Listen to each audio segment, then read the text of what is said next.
and can you like look this up for me? Yes, excuse me. Oh, thank you. Don't mind, she will toss everything. Are you gonna eat this? No. Sudden death with his daughter, and he gave her the cotton. I saw that. Did you see? And it was a long pot. And she just, if I would do that, first she won the Masters. It was, I recorded it, it was so nice. You guys know that I went to the Wendy Williams School of Communication, so I do have to preface this next story with the fact that this is alleged. This entire story is alleged. I read it online. I can't let anyone mention him without mentioning Caroline Wozniacki. She was there. Caroline Wozniacki was there? The Masters. Well, I guess she's over No, they're it. still friends now. They're friends? When he called off the wedding, right after they sent out the wedding invitations, he was with someone else and then saw Caroline Wozniacki in an interview while he was with his current partner. It might have been his wife or like his fiance at the time, I can't remember. And he was like, wow, she's so pretty. Then he has some event and he goes off to this event, his partner doesn't hear from him. And then she sees a photo from some event, like these, you know, these sports events where they bring all of their agents and stuff together. And he saw a photo of him and Caroline Wozniacki. Like that was like the night they met, and she knew. Like, she could see the light in his eye that he was. Hello, hi. I guess I didn't even start this vlog, but I am home for I almost said for the weekend, but for the week for Easter. If I sound delirious, it's probably because I am. Let me try and look presentable for you guys. It's so funny. I forgot that my mom is subscribed to my YouTube. And when I saw her today from the airport, she was like, I saw your video. You were like, hi guys, sorry I haven't been posting a lot. And she was definitely making fun of me, but whatever. But yeah, I have this terrible habit of not really sleeping the night before a flight because I think I've just been going on a lot of I've just had a lot more early morning flights flying out of Philly, especially because if you fly Delta, which, you know, I'm a Delta girl through and through, if you fly Delta, it's really just advantageous to take like the first flight out of Philly or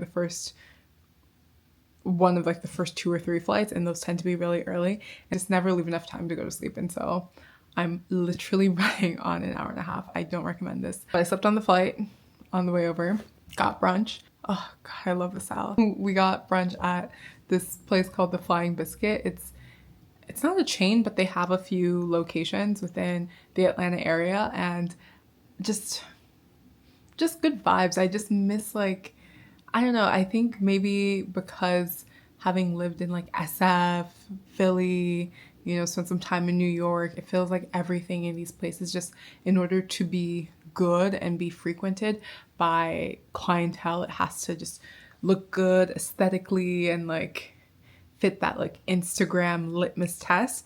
And I just really liked how this place, the Flying Biscuit Cafe, was really just like down to earth, like just bright, colorful, like lots of light in the area. And so we had a good little brunch.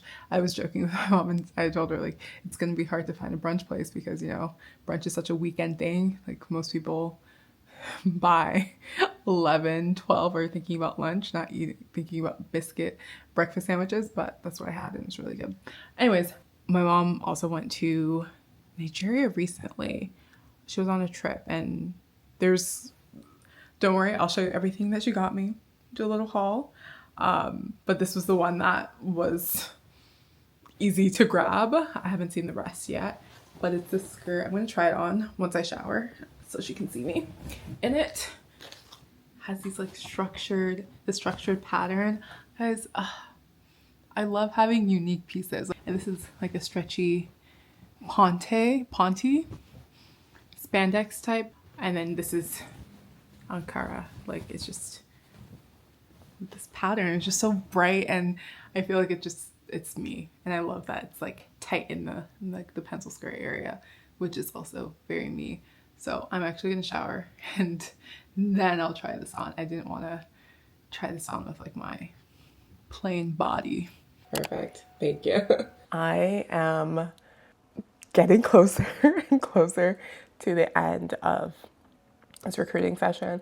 I think, so I just got off a call with a recruiter. I literally rolled out of bed, guys. The last time you saw me, I was like, oh my gosh, I can't wait to, shower and try this outfit on. Did not happen. I showered and I hopped into bed, slept for what was supposed to be like a 3-hour nap. I slept like 5 or 6 hours and woke up, hung out with the fam for a bit, and then went back to sleep. Literally rolled out of bed just for this call. And it was with a recruiter from this company that I've been interviewing with. And I don't know, I think I'll do a separate video about just kind of the trials and tribulations of recruiting in this new state, given, all of like the layoffs in tech and the downsizing, and it's just been like really crazy. And like the advice like I got was, it's a numbers game, apply to everything. But it's interesting how, and I talked with my mom about this a lot. It's like when something is meant to be the way it just fits, it's just so effortless. And I think about how I got my first job out of college. It felt effortless, but then going on to Instagram, it was effortless. I wasn't like, it just meshed well with like my experience, what I wanted out of work, what I wanted out of a team. It just didn't feel like a struggle, even though of course I was nervous because I really liked the team and like what they were doing. So that's where the nerves come in. In the beginning, I remember the guy I was interviewing with was like, oh, don't be concerned if you don't hear from us for like 2 weeks. I remember thinking, okay, I guess I won't be hearing from you guys. But then it just feels like the last few weeks last couple of weeks as I've like met with the team and like there have been some changes with the team, I feel like there has been this push to like get me through the finish line. And I don't know, like I don't want to call anything too soon, but it just feels like there could be a good outcome. And it's nice to have that. And I think the reason why that kind of caught me by surprise is like I've been so used to all of these like random rejections or getting so close and then hearing, oh, like we're in a hiring freeze, or oh, we ended up going with someone who has more experience in this field, even though we know you would have done a great job, but like the business can't really risk someone not being in having this X experience. And so I've just been kind of meh about these opportunities, and I think that's why I was already pursuing like entrepreneurial ideas, but like the stability of a job is unmatched, of course. I don't know, it's just interesting. But yeah, I have my second to last interview with them later this afternoon.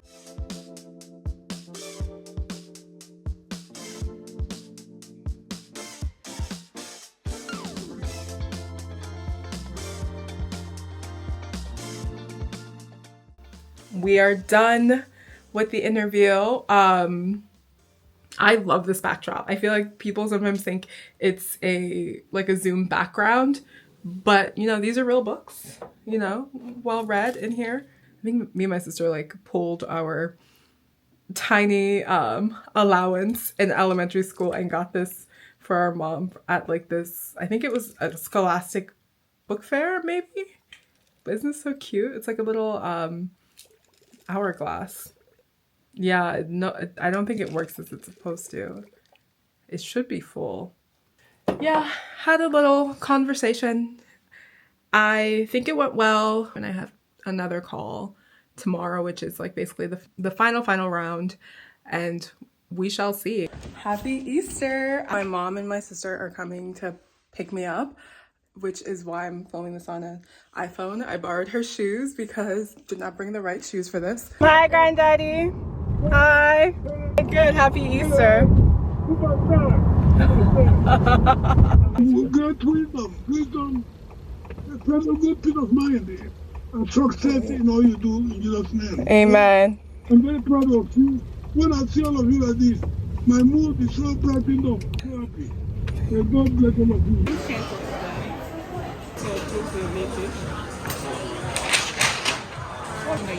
Oh, that's the things for Terry. So the LTI for the role will be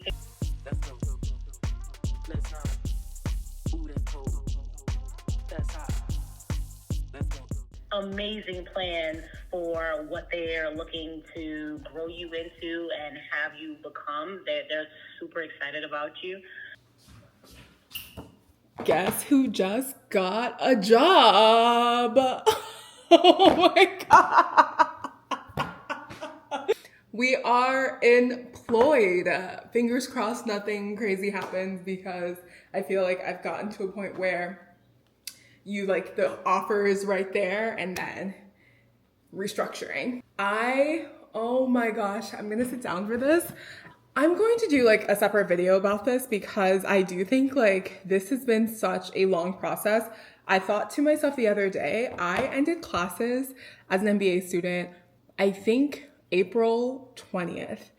And I mean, if I'm being honest, I didn't really start recruiting and looking for a job, like starting that process of reaching out to alums and things like that until like towards the end of the summer, because I was of the mindset that I had a good background. I knew kind of what I wanted. I had like the technical skill set, the business skill set that like the jobs that I was looking at, like of course I was going to be able to get, given like my background working in tech. Like that was where my headspace was, or that's where my mind was. And so in my mind, I thought, take the summer, enjoy freedom, like enjoy hanging out with your friends, going to the Jersey Shore and sailing for the first time, like go to Italy and visit your friends in London while you're in Europe. Like in my head, I was like, you're gonna have a job, like come fall, just enjoy this. And so the reason why I say that is like, it's been almost officially a year since like I ended my last day of classes at Wharton, I think. Actually, no, I did take a class over the summer that was like product designy, because I was on campus and like, what else was I gonna do? Should have been recruiting, not taking a class for funsies. Yeah, I was like, it's been a year, which is crazy, because I don't know if like recruiting for 3 or 4 months would have changed much. Maybe it was just the time of year. Maybe I should have started recruiting last year around January, February. Then I wouldn't have spent a year kind of like doing all of this stuff. Almost a year, I guess.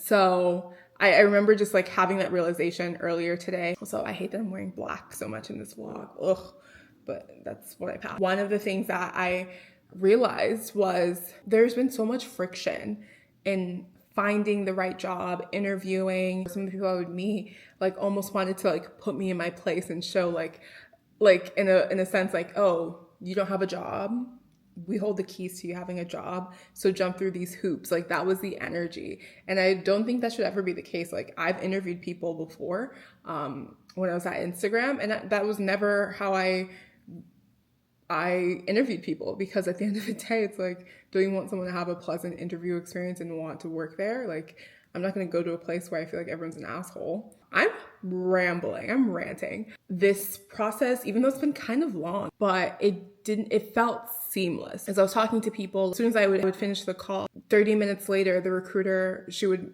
email and say, oh, they loved you, they want to push you to the next round. And the last time that happened, where I felt like people were trying to push me through the next round, like quickly, the last time that happened was when I was interviewing Instagram, where I remember I had my first call with HR. Within like a few hours, they emailed saying, we'd love to set you up with the hiring manager the next day. And I remember thinking, oh, that's crazy. And the next day we chat. And then I think within days, I knew I was coming on for like the final round and flying out to California for it. So it was just like very fast moving. And I think it's kind of like that feeling that when people know they want you, they make it known. Like that applies to so many things, whether it's like dating, whether it's job, just like things where it's like you're trying to suss each other out and see if you want to spend time with each other, friendship. But when people know like they like your vibe and they like what you can bring, like they try and like lock it in. And that happened with even like my first job out of college that was at a startup. And so this was like the first position that I was interviewing for this past like few months, where I felt that energy and just felt like there was room for me to grow. And this was the first role where they really embraced like the duality of who I am, and not even duality. multifaceted. They really embrace the fact that I do have this like technical skill set, and that's what I've basically built my career on. But like I went to business school because I really enjoy the strategy aspect, like, and I enjoy being data driven, but like I want to help move things forward. And in a lot of companies, and if you're in a data role, if you're in an engineering role, you're pretty much locked into that role. Of course, you have, there are avenues to get out of that role, but it's not common for you to be able to do that role and be seen as a strategic thought partner.